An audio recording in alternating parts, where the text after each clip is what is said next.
Այս գիտաժողովը հնարավորություն է տալիս մեկտեղել գիտական եւ պրակտիկ փորձը, քննարկել արդյունքներ, ձևավորել միասնական մոտեցումներ եւ մշակել ռազմավարություններ, որոնք կօգնեն մեզ արդյունավետ պայքարել կաթվածի հետևանքների հետ։ Հայաստանում կաթվածի յուրաքանչյուր դեպք այսուհետ կունենա իր թվային հետքը։ Գյումրիում կաթվածի համաշխարհային օրվան ընթառաջ կայացավ Հայաստանի կաթվածի պետական ռեգիստրի առաջին գիտաժողովը, որտեղ ամփոփվեցին նորաստեղծ բազայի առաջին երամսյակի արդյունքները։ Առողջապահության նախարար Անահիտ Ավանեսյանը ռեգիստրի գործարկումն անվանեց առողջապահության ոլորտի կարևորագույն ձեռքբերումներից մեկը։ Մինչև այս համակարգի ստեղծումը մենք տվյալների ամփոփումը ունեինք 1 տարի հետո, որը ըստ էության արդեն իսկ արդիական չէր լինում եւ շատ դժվար էր հասկանալու, թե որ կենտրոնը ինչպիսի միջոցներ է ձեռնարկել, ինչպես է զարգանում եւ ինչ արդյունքներ է ցույց տալիս։ Նախարարը նաեւ նշեց, որ ռեգիստրի զարգացումը թույլ կտա ընդլայնել դեպի սրտանոթային հիվանդությունների միասնական շտեմարան, իսկ հաջորդ քայլը կլինի կանխարգելման եւ կրթական ծրագրերի խորացումը։ Թե կրթական, թե իրազեկման, թե մասնագիտական կարողությունների մեծացման եւ ծառայությունները հասանելի դարձնելու առումով մենք հնարավորություն ունենք կանխարգելելու կաթվածը։ Ռեգիստրում արդեն ներառված են 2000 բուժառուների տվյալներ։ Այն միավորում է Հայաստանի բոլոր բուժհաստատությունները, որոնք ընդունում են կաթվածի բուժառուներ։ Կարողանանք չափել, մոնիտորինգ անել այդ process-ը եւ ոչ միայն ծրագրային կաթվածները, այսինքն ռեկանալիզացիոն բուժում, այդ տրոմբոլիզ եւ տրոմբեկտոմիա ստացող կաթվածները, բոլոր կաթվածները, որովհետեւ չափենք նրանց բուժման տակտիկան, ախտորոշման մեթոդները, բուժման արդյունքները։ Կաթվածի ռեգիստրի պատասխանատուների խոսքով ռեգիստրի ստեղծումը համարժեք է ջերմաչափ ունենալու բժշկության մեջ։ Այն ժամանակ մենք էլի փորձում էինք ջերմաչափի պատորբե անել, այսինքն մենք խնդրում էինք այդ կենտրոններին, ասում էինք, էս ձեր տվյալները տվեք մեզ, բայց մենք չունեինք հսկողությունը, այսինքն եթե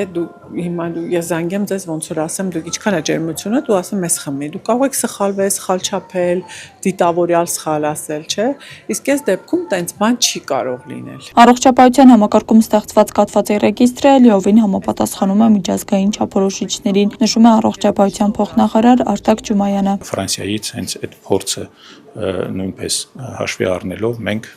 մի քիչ ավելի երկար, բայց ավելի որակով եւ լավ ռեգիստր ստացանք եւ իհարկե հաջորդի մեր ձեռքբերումը դա միանշանակ կանխարգելումն է։ Բարձր գնահատվեց նաեւ վերջին տարիներին Հայաստանում իրականացվող կաթվածի ազգային ծրագիրը։ Դրա արդյունավետությունն ավելի չափելի դարձնելուն էր նաեւ միտված այս ռեգիստրի ստեղծումը։ Մենք պետք է ունենանք բոլոր տվյալները, թե սուր, թե ենթասուր կաթվածների, թե իշեմիկ, թե հեմորագիկ եւ կաթվածի ռեգիստրը հենց այս հարցն է լուծում եւ շուտով մենք այդ տվյալները կամփոփենք եւ արդեն ընթացիկ առաջարկներ կներկայացվի նախարարությանը կաթվածի խորհրդի կողմից, որպեսզի կաթվածի բուժման լավարկում լինի Հայաստանում։ Ռեգիստրի միջոցով բժիշկները կարող են հետևել բուժման ընթացքին, սկսած ախտորոշումից մինչև արդյունք։ Առանց նման համակարգի անհնար է հասկանալ, թե իրականում որքան արդյունավետ են պետության ներդրումները եւ բուժական ծրագրերը։ Հիմնական գործողությունները ուղղված են սուր կաթվածի բուժման համար, որովհետեւ նախ դրանից է պետք սկսել, բայց անմիջապես դրանից հետո եւ դրա միջանկյալ քայլը հենց ռեգիստրի ստեղծումն է, մենք պետք է գերագույն ուշադրություն դարձնենք կաթվածի ռեֆերենտների միջոցով կաթվածի կանխարգելման եւ առաջնային եւ երկրորդային նաեւ կանխարգելման համար։ Նշվում է, որ զարգացած երկրներում կաթվածի դեպքերն աստիճանաբար նվազում են պրոֆիլակտիկայի շնորհիվ, մինչդեռ մեր տարածաշրջանում հակառակ միտումն է նկատվում։ Եթե զարգացած երկրները կառավարում են կաթվածը, մեր երկրներում այն ծաղկում են։ Եվ մեր երկրների վիճակագրությունը առանձնահատկություն, առավել երիտասարդներն են հիվանդանում կաթվածով, եւ կաթվածը ունի մեկ այլ առանձնահատկություն, կաթվածը առաջացնում է հաշմանդամություն եւ ստիպում է մարդկանց անցկացնել, թույլ տվեք ասել, ոչ թե անօգուտ, այլ հաշմանդամությամբ ուղեկցվող տարիներ։ Գյումրու բժշկական կենտրոնի նյարդաբանության եւ կաթվածի բաժանմունքի ղեկավար Ժորա Բաղդասարյանը նշում է, որ մարզային իրականության մեջ Գյումրին այսօր ունի բացառիկ դեր։ Մարզային միակ կաթվածի կենտրոնը դեռ միայն Գյումրիում է եւ այդ առումով կարելի ասել մեր բնակչությունը Շիրակի եւ նաեւ Մասամբլոռու մարզի բնակչությունը շատ շահեկան դիրքում է։ Գյումրին նաև համագործակցում է Վանաձորի հետ հեռաբժշկության միջոցով իրականացնելով թրոմբոլիտիկ թերապիա, իսկ ապագայում ծրագրվում է, որ Վանաձորն էլ ունենա իր կաթվածի կենտրոնը։ Այս առումով ռազմավարական ուղղությունն է նաև Սյունիքի մարզը։ Կաթվածի խորհուրդը ակտիվ միջոցներ է ձեռք առել եւ շուտով ուզում ենք ունենանք կաթվածի կենտրոն նաև Հայաստանի հարավում Սյունիքում Գորիսի հայ-ֆրանսիական կենտրոնում։ Գիտաժողովը մեկ տեղում համախմբել էր Հայաստանի տարբեր մարզերից կաթվածի ռեֆերենտ բժիշկների, միավորելով գիտելիքն ու փորձը մեկ նպատակի շուրջ կաթվածի կանխարգելում, ժամանակի նախտորոշում եւ բուժման որակի բարձրացում։ Աստղիկ Խաչատրյան, Խանով Անիսյան, այսօր։ Վարչապետ Նիկոլ Փաշինյանը ներկա է գտնվել Երևանի նորաձևության շաբաթ 2025 ամենամյա միջոցառմանը, որը տեղի է ունեցել Մերիդիան Էքսպո կենտրոնում։ Միջոցառմանը, որին ներկա են եղել հայ եւ միջազգային դիզայներներ, ոլորտի առաջատար մասնագետներ, ներկայացվել են հայկական նորաձևությանը եւ մշակույթին նվիրված ցուցադրություններ։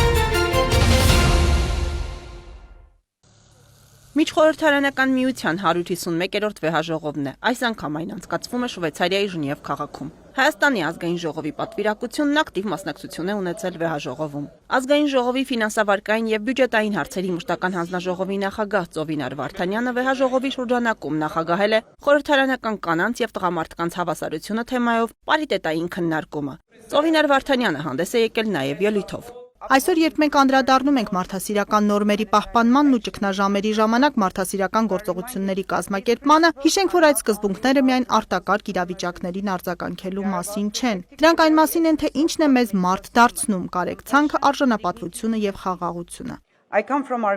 Ես Հայաստանից եմ, մի երկրից, որը շատ լավ գիտի հակամարտության, տեղահանության եւ կորուստների ցավը։ Հայաստանը սակայն գիտի նաեւ տոկունության ուժը, վերականգնվելու կամքը եւ հույսի զորությունը։ Հանձնաժողովի նախագահն ընդգծել է, որ Հայաստանը պատրաստ է աշխատել բոլոր երկրների հետ։ Տասնամյակներ շարունակ մեր տարածաշրջանը տեսել է պատերազմներ ու բաժանումներ եւ սերունդներ են մեծացել վախի մթնոլորտում փոխադարձ վստահության փոխարեն։ Այնուամենայնիվ այսօր Հայաստանն ընտրել է այլ ուղի, խաղաղության ուղին։ Մենք վճռական ենք կառուցելու համերաշխ ապագա հարևան Ադրբեջանի հետ։ Սա դժվար, բայց պատվաբեր ճանապարհ է։ Այն պահանջում է անցյալի վերքերը բուժելու խիզախություն եւ հավատ, որ երկխոսությունը կարող է փոխարինել բաժանարար գծերին։ Սա միակ ուղին է, որը իսկապես համապատասխանում է մարդասիրական արժեքներին։ 151-րդ վեհաժողովին մասնակցել եւ ելույթ է ունեցել Կառույցում Հայաստանի ազգային ժողովի պատվիրակության անդամ Հասմիկ Հակոբյանը։ Մենք ապրում ենք մի ժամանակաշրջանում, երբ գլոբալ մարտահրավերները, պատերազմները, բռնի տեղահանությունները եւ բնական աղետները փորձության են ենթարկում ոչ միայն միջազգային իրավունքը, այլև մեր համընդհանուր բարոյական արժեքները։ Այս իրողությունների պայմաններում առաջ է գալիս հիմնարար հարց. ունենք մենք որպես միջազգային հանրություն բավարար կամք մարդկային արժանապատվությունը դնել քաղաքական շահերից վեր։ Հայաստանի համար սա տեսական քննարկում չէ։ Դա մեր ապրած իրականությունն է։ Անդրադառնալով 2025 թվականի օգոստոսի 8-ին Հայաստանի եւ Ադրբեջանի միջև ստորագրված նախնական համաձայնագրին, падգամավորն ընդգծել է, որ դա կարող է դառնալ մեր տարածաշրջանի խաղաղության պատմական շրջադարձային փուլը։ Խաղաղությունը չի սահմանափակվում փաստաթղթերով։ Խաղաղությունը պետք է կառուցվի հումանիտար արժեքների եւ արդարության հիմքի վրա։ Միջազգային հումանիտար իրավունքի լիարժեք կիրարկումը նշանակում է պաշտպանել տեղահանված անձանց իրավունքներն ու անվտանգությունը, պահպանել մշակութային ժառանգությունը եւ ապահովել հումանիտար օգնության մատչելիությունը առանց խտրականության։ Ժնևում անցկացվող միջխորհրդարանական միության գլխավոր քարտուղարների ասոցիացիայի նիստին մասնակցել է Հայաստանի ազգային ժողովի աշխատակազմի ղեկավար գլխավոր քարտուղար Դավիթ Առաքելյանը։ Աշխատակազմի ղեկավարը հանդիպել է նաև Վրաստանի խորհրդարանի գլխավոր քարտուղար Կախա Օքրոջանաշվիլիի հետ։ Դավիթ Առաքելյանը եւ Կախա Օքրոջանաշվիլին անդրադարձել են աշխատակազմերի ստորաբաժանումների տարբեր ձևաչափերով համագործակցության հնարավորություններին, խորհրդարանական գործունեության ապահովմանն ուղղված աշխատանքներին։ Ամեն ինչ սկսվեց նրանից, որ հայաստանյան փորձագետներից մեկի Սոսիկ Տատիկյանի գրառումների տակ ես նկատեցի տարօրինակ տեսանյութ, այդ տեսանյութը հղում էր անում թուրքական լրատվամիջոցի հրապարակման եւ հետո փորձելով քանդել գծիկը։ Սա պատմություն է այն մասին, թե ինչպես ռուսական կեղծ լուրեր ստեղծող խմբավորման հորինած լուրը հրապարակվում է նախ թուրքական դեղին մամուլում, այնտեղից հասնում Բաքու, ապա մեկ օր անց տարածվում հայկական մեդիա դաշտում։ Թուրքական քարոզչա մեքենան ռուսական մեխանիզմներով ու գործիքակազմով Հայաստանի դեմ նորից գործի է դրել Storm 1516 ռուսական ապատեղեկատվություն ստեղծող ու տարածող խմբավորումը։ Storm 1516 արշավը գոյություն ունի արդեն երկար ժամանակ։ Ես տեսել եմ իրենց գործողությունները տարբեր առիթներով, հատկապես Ուկրաինայի դեմ ինչ-որ գործողություններով։ Այս խմբի մասին նաև ֆրանսիացիներն են գրել եւ հասկանալի է, որ խումբը հայտնի է, այսինքն աչքի ենք ունի նրանով, որ հաճախ գործողությունները սկսվում են Twitter-յան արշավներով, այսինքն X սոցիալական ցանցում տարբեր անանուն ինչ-որ առումով խմբեր սկսում են տեղեկատվություն տարածել բավական կոորդինացված ձևով եւ հետո այդ տեղեկատվությունը սկսում է ավելի տարածվել արդեն լեգիտիմ օգտատերերի կողմից։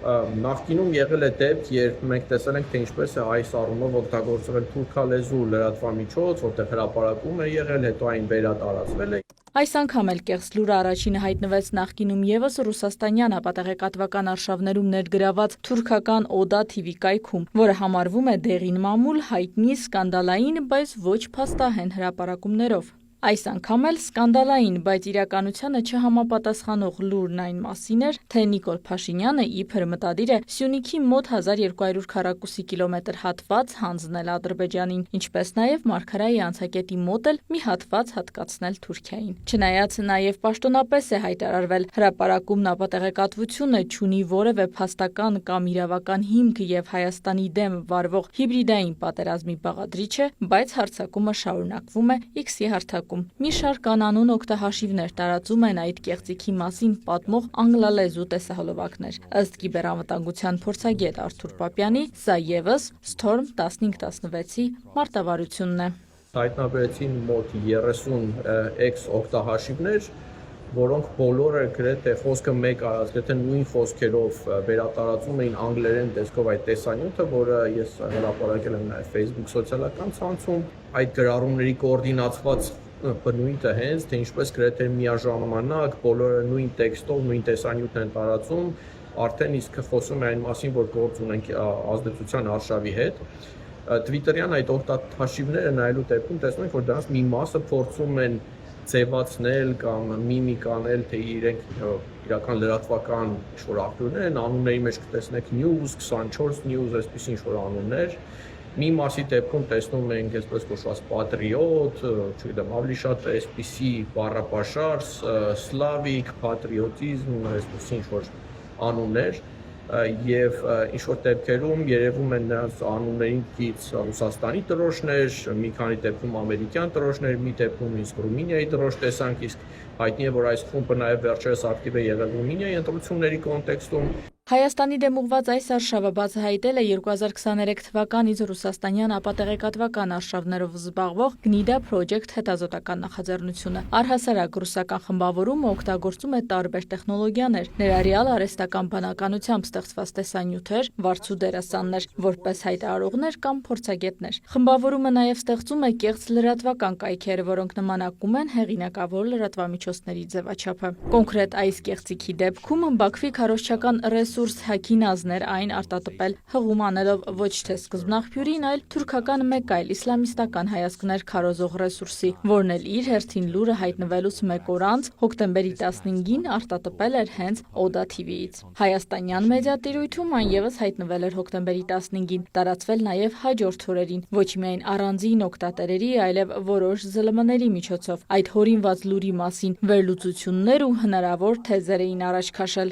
թե իբր Վաշինգտոնում ստորագրված փաստաթղթերն ունեն գաղտնի հավելված։ Իդեպ այս ու այսպիսի կեղծ լուրերը, որոնք վերջին շրջանում ակտիվորեն ստեղծվում են, մետայում ավելի քիչ են տարածվում, քանի որ հարթակի կեղծ տեղեկության դեմ պայքարի գործիքները հակակշռում են, բայց X-ում լուրը չնայած տարբեր խողովակներով արդեն գաղտնազերծված ու ակնհայտ սուտ է, բայց դեռ շարունակում է դիտումներ հավաքել, վշտովեցնել հանրությանը ու տարածվել։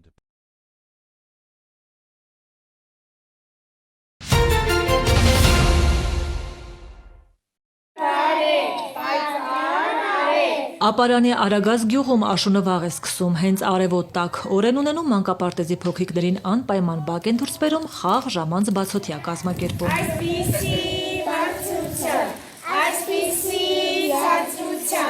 Որ շենքը հին է, առաջինը հենց դրսի պատերն են մատնում, ներսում շինության տարիքն ավելի ակնհայտ է երևում։ 1937-ին է կառուցվել, երկար տարիներ գյուղի դպրոցն է եղել, 2005-ին է մասնակի վերանորոգվել ու արդեն որպես մանկապարտեզ գործել։ Փոքրիկների հետ աշխատող անձնակազմը միշտ ջանք է դրել, նկարել, ծեփեր սիրող երեխաներին էլ ներգրավել, համատեղ ուժերով խունացած միջավայրը փորձել գունավորել։ Պատերը հնամաշ են, գորշ են, բայց մենք փորձում ենք դրանք քողարկել գեղեցիկ պատկերներով, որ երեխաները ավելի սիրով եւ հաճույքով հաճախեն մանկապարտեզ։ Հնացած վթարային հարկի տակ ոչ միայն գյուղի երեխաներին են ընդունում, հարևան բնակավայրերից են նաև հյուրընկալում փոքրաթիվ սաների։ Այս պահին ունենք 90 երեխա, ոչ միայն Արագած գյուղից, Ծաղկաշեն, Արայի, Վարդենուտ, Շենավանից էլ ունենք մի հոգի, 20 երեխա այս պահին դուրս է մնացել։ Դժվարը հաղթահարված է, երկար չի տևի, շուտով նախակրթարան հաճախելու իրենց հերթին սպասող երեխաների խնդիրն էլ կլուծվի, կմիանան տարեկիցներին ու նրանց հետ կհաճախեն արդեն նորակառույց մանկապարտեզ։ Կառավարությունն ու համայնքը 230 միլիոն դրամ են ներդրել 70-30 համամասնությամբ, որ Արագածը նոր մանկապարտեզ ունենա։ Գործի հիմնական մասն արվել է, ներքին հարդարման աշխատանքներ են հիմա իրականացվում, էլեկտրականություն արդեն կա, ջեռուցման հարցի լուծումն ընթացքում է, զուգահեռ աշխատելու են նաև հարակից բացօթյա տարածքում։ Լինելու է երեխաների խաղարապարականներ, զրուցարաններ, զբոսանքի վայր, սպորտային մաս, մեր փոքրիկները կհաճախեն շատ ժամանակակից բոլոր հարմարություններով հագեցած մանկապարտեզ։ Մանկապարտեզից քիչ հեռու գյուղի թիվ 2 դպրոցն է հիմնանորոգվում։ Ապարանի ամենամեծ բնակավայրն է Արագածը, 700 տնտեսություն ունի եւ 2 դպրոց։ Մինչ այստեղ հիմնանորոգում է ընդարձակ ու բարեկարգ թիվ 1-ն է հարևան դպրոցի սաներին, կոլեկտիվին հյուրընկալել։ Սեպտեմբերի 1-ից այնտեղ ենք եղել մեր 123 աշակերտներով, 277 իրենց անձնակազմը, այնպես որ մի աշակերտական ծաղկաբույլ էր հավաքվել։ Հյուրընկալողներից գոհ են, բայց անհամբեր, որ հարազատ կրթօջախ վերադառնան, շենքը թողել են անբարեկարգ հնամաշ վիճակում, ընդունելու են անճանաչելիորեն փոխված։ Թերևս հրսի պատերը եւ հասցեն են հիշեցնում մեր դպրոցի նախկինի մասին։ Հիմքից փոխվել, արդիականացվել, նոր ստանդարտների է բերվել ամեն ինչ հատակից մինչև տանիք, ներքին միջավայր, թիթեղյա պատուհանագոգերը ապամոնտաժվել, բազալտե տեսակով են փոխարինվել, դպրոցը հարմարեցվել է նաև հենաշարժողական խնդիրներ ունեցող երեխաների համար։ Շինարարության մեկնարկը տրվեց հունիս ամսից, արդեն վերջնական շտկումների փուլում է։ Բյուջեն կազմել է շուրջ 153 միլիոն դրամ, ամբողջությամբ կառավարության ֆինանսավորմամբ։ Ամբողջությամբ բարեկարգվել է նաև դպրոցամերձ ընդարձակ տարածքը, բաց երկնքի տակ մի մեծ անակնկալ էլ ունեն սաների համար։ Դպրոցը չուներ մարզատալիչ, հատված չունենք մենք։ Այս հատվածը տրամադրեցին մեզ, շնորհակալություն դրա համար։ Մենք կառուցեցինք երեխաների համար այս գեղեցիկ մարզադաշտը։ Հաշված օրերից Արագածի թիվ 2 դպրոցի սաները հյուրընկալ հարևան դպրոցին հրաժեշտ կտան, կտեղափոխվեն իրենց հիմնական հասցե։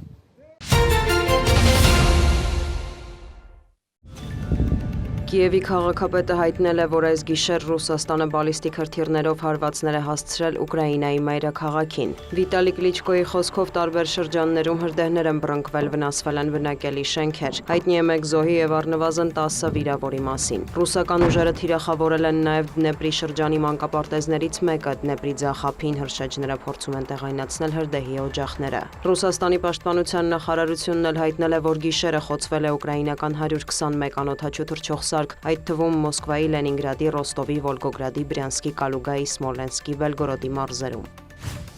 Դոնալդ Թրամփը մեկնել է Մալազիա, այնուհետև նա աշխատանքային հանդիպումներ կունենա Ճապոնիայում եւ Հարավային Կորեայում, ինչպես նաեւ կմասնակցի Հարավարևելյան Ասիայի երկրների ասոցիացիայի գագաթնաժողովին։ Նախքան թռիչքը լրագրողների հետ զրույցում ԱՄՆ նախագահը հույս է հայտնել, որ Չինաստանի նախագահ Սի Ցзինփինի հետ հանդիպմանը հնարավորություն կունենա քննարկելու ռուս-ուկրաինական պատերազմը դադարեցնելու ուղիները։ Մենք կցանկանայինք, որ Պեկինն օգներ մեզ Ռուսաստանի հարցում, լուրջ պատժամիջոցներ ենք կիրառել Մոսկվայի դեմ, նշել է Սպիտակ տան ղեկավարը։ Լրագրողների հարցին արդյոք Թրամփը չի վախենում, որ պատժամիջոցները կարող են ստիպել Կրեմլին գնալ էսկալացիայի, Թրամփը պատասխանել է ոչ։ ԱՄՆ նախագահը նաև հայտարարել է, որ պատրաստ է հանդիպել Հյուսիսային Կորեայի առաջնորդ Կիմ Չեն Ընի հետ։ Ես բաց եմ դրա համար։ Փենյանը բազմաթիվ միջուկային զենքեր ունի, բայց կարծես խնդիրներ ունի հեռախոսային կապի հետ, հավելել է Թրամփը։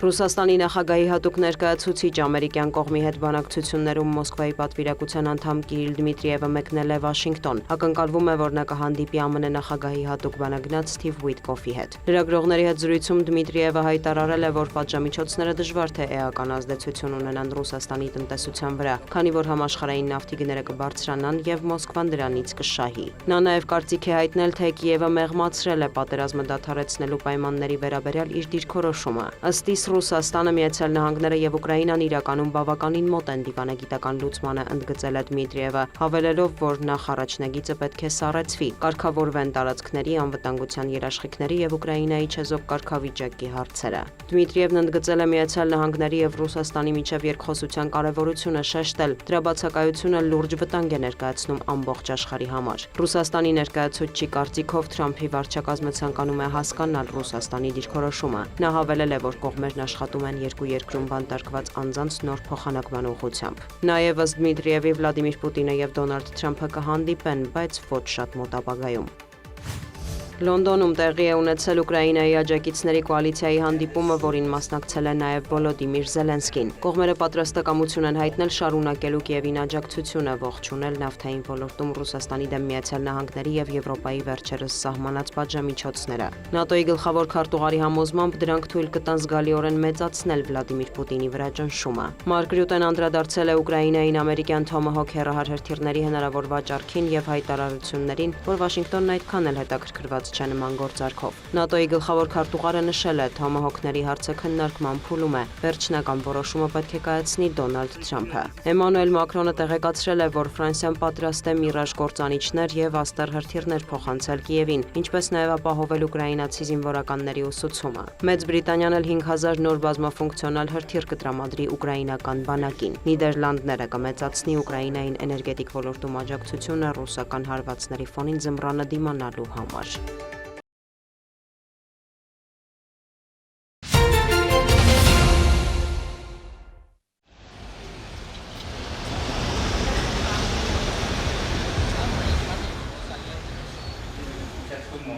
Քանի որ երեխան ժամանակից շուտ է ծնվել, 7 տարվա սպասումից հետո տղա երեխան ծնվել է ժամանակից շուտ 28 շաբաթականում։ Շաբաթը 3 անգամ մայրը խնձորեսկից 6 ամսական որդուն բերում է Գորիսի մանկական վերականգնողական մասնագիտացված կենտրոն։ Քանի որ անհասիկ է ծնվել, մի քիչ զարգացման հապաղում ունի, շարժումների զուտ խնդիր, դրա համար հաճախում ենք այս կենտրոն եւ իրանց շնորհիվ ահագին կարճ ժամանակում շատ մեծ դինամիկա ունենք։ Սյունիքում մանկական վերականգնողական մասնագիտացված կենտրոնը սպասարկում է մարզի երեխաներին, անհրաժեշտության դեպքում հոգեբանական աջակցություն ցուցաբերում ընտանիքներին։ Սանտե Արմենի ֆրանս-հայկական կազմակերպությունն է ամիսներ առաջ նախաձեռնել Գորիսում ցերեկային կենտրոնի բացումը։ Սկզբում մեծահասակների, հիմա նաև փոքրերի համար նախատեսված կենտրոնը ընդունում է հատուկ կարիքներով երեխաների։ Գալիս են էլիտնյարդաբանական եւ օրթոպեդիկ խնդիրներով երեխաները, զարգացման հապաղում ունեցող, Մենք ցավոք սրտի դեռ չենք ընդունում աուտիզմով երեխաներին, սա մասնագիտացված է ավելի շատ ֆիզիկական վերականգնողական բուժման համար։ Գորիսում գտնվող կենտրոնի շահառուների միայն 30%-ն է Սիսյանից, մյուսները մարզի այլ համայնքներից։ Կինեզիստը, հոգեբանը, լոգոպեդը շաբաթը 6 օր անվճար ծառայություններ են մատուցում։ Պրոֆեսոր Արսեն Մեքինյանի նախաձեռնությամբ առողջապահության ոլորտի մասնագետներ Եվրոպայից եկան Հայաստան ճգնաժամային պահին օգնություն ցուցաբերելու համար եւ անդրադարձան, որ ավելի երկարաժամկետ աշխատանք է պետք ցավալել ու ձեռնարկեցին այս աշխատանքները, որոնք 4 ուղղությամբ են գնում։ Մանկական կենտրոնը վերանորոգել ենք ու այսօր աշխատում է Ամերիա բանկի շնորհիվ, որը մեզ աջակցում է իր Իմ Ամերիա, Իմ Հայաստան արշավի միջոցով։ Նախորդ տարի Սանտե Արմենին դիմել էր Ամերիա բանկի Իմ Ամերիա, Իմ Հայաստան արշավի շրջանակում իրականացված կորպորատիվ սոցիալական պատասխանատվության ծրագրին եւ դարձել այն նախագծերից մեկը, որը ստացել է աջակցություն արշավի համար առանձնացված 100 միլիոն դրամի շրջանակում։ Այսպիսի կենտրոն հիմնել եւ անվճար գործարկել հնարավոր չէր մենակ եւ սա մեր բոլոր գործընկերների աջակցությունն է եւ մասնավորապես Ամերիայի անչափ զգացված ենք եւ շնորհակալ ենք կանաչ ճանապարհ բոլորիս միասին դեպի մեր առողջ երեխաների ապագա։ Վերականգնողական կենտրոն պարբերաբար մասնագետներ են այցելում, ոչ միայն փորձը փոխանցում, այլև հետազոտում երեխաներին։ Ֆրանսիայից ժամանած հայ մանկաբույժ Ստեփան Բերբերյանը Սանտե Արմենիի հետ համագործակցության շրջանակում է Գորիս եկել։ Գրավիչ այդուհանդերձ բարդ մասնագիտությամբ աշխատելու 20 երկար ու ձիգ տարիների փորձ ունի մանկաբույժը։ Առաջին անգամ եմ Գորիսում։ Եկել եմ փորձի փոխանակման նպատակով։ Այսօր հետազոտված երեխաները մեծ մասամբ ունեին զարգացման հապաղման եւ սկոլիոզի խնդիրներ։ Գորիսի վերականգնողական կենտրոնի թիմը հրաշալի աշխատանք է կատարում։ Կարծում եմ կարող եմ իմ մանկաբուժական գիտելիքներով օգտակար լինել նրանց։ Կարևոր են վաղ ախտորոշումը եւ կանխարգելիչ միջոցառումներին ուշադրություն դարձնելը։ Վերապատրաստումները հենց այս ուղղությամբ են ընթանում։ Մարզը նեղ մասնագետների կարիք ունի, բացը լրացնում են մայրաքաղաքից հրավիրվածների միջոցով։ Մարզում մենք չունենք նեղ մասնագետներ եւ Սանտե Արմենին բոլոր իր կինեզիստներին հրավիրում է Երևանից, հոգալով նրանց կեցությունը, նաև պարզ է, որ դա բավական դժվար է եւ այսօր մանկականում ունենք միայն մեկ կինեզիստ ցավոք սրտի, շուտով սպասում ենք նաև երկրորդին եւ այդ մեկ կինեզիստը օրական ընդունում է 9-10 երեխա։ Երեխաների հաճախելիությունը կախված է իրենց ախտորոշումից։ Բժշկել, կրթել եւ կառուցել համախմբելով մեկ գաղափարի շուրջ։ Սանտե Արմենին բժշկելու հետ մեկտեղ մի քանի տարի է նաեւ օգնում է Հայաստանին կրթել տեղացի մասնագետներին, փոխանցելով սեփական փորձը։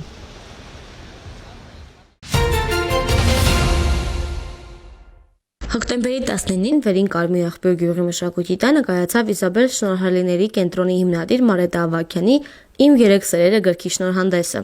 Գիրքը պատմում է հեղինակի կյանքի կարևոր փուլերի, դրա անցած ճանապարհի, անկումների եւ վերելքների մասին։ Հեղինակը ներկայացնում է իր կյանքի 3 մեծ սերերը, որոնք դարձել են ուժի եւ ներշնչանքի աղբյուր, դժվարություններ հաղթահարելու եւ առաջ շարժվելու համար։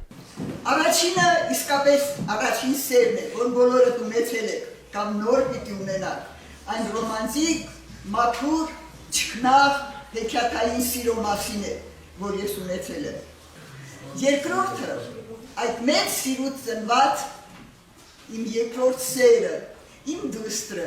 իմ աստվածային օրհնություն Իզաբելան, որ աշխարհ եկավ բոլորիս խաղաղություն եւ սեր պարգևելու համար մինչեւ օրս։ Իսկ երրորդը արդեն իմ փառապանծ, իմ փառավոր, ինձ կյանք տվող, ինձ ոգեշնչող, ինձ ապրեցնող, ինձ աշխարհին սեր պարգևող իմ Իզաբել կենտրոնն է։ Շնորհանդեսի ընթացքում ներկայացվեց գրքի ստեղծման պատմությունը, ընթերցվեցին հատվածներ, ինչպես նաև ներկայացվեց Իսաբել կենտրոնի գործունեությունը եւ ձեռքբերումները։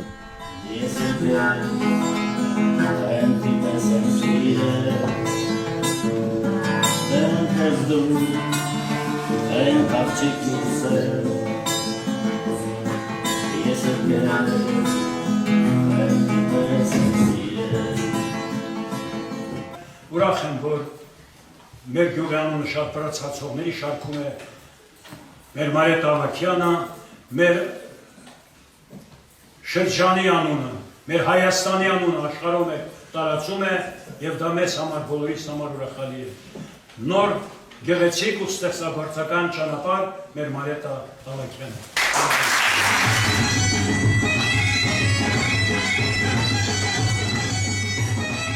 Դեպքում հանդես եկան համայնքի երեխաները երաժշտական, պարային եւ բանաստեղծական համարներով։ Միջոցառմանը ներկա էին նաև հարակից գյուղերի ներկայացուցիչներ։ Մարիետա Ավագյանը շնորհակալություն հայտնեց բոլոր մասնակիցներին, բաժանեց հուշանվերներ եւ ներկաներին նվիրեց իր նոր «Իմ երեք սերերը» գիրքը։ Ես ինքս շատ ուրախ եմ, որ ունենք նմանատիպ հայրենակից, ով իր կյանքի ողջ գործունեության ընթացքում փորձել է բարձր պահել եւ Հայաստանի, եւ Շամշադինի, եւ Բերինկարմիր աղբյուրի պատիվը։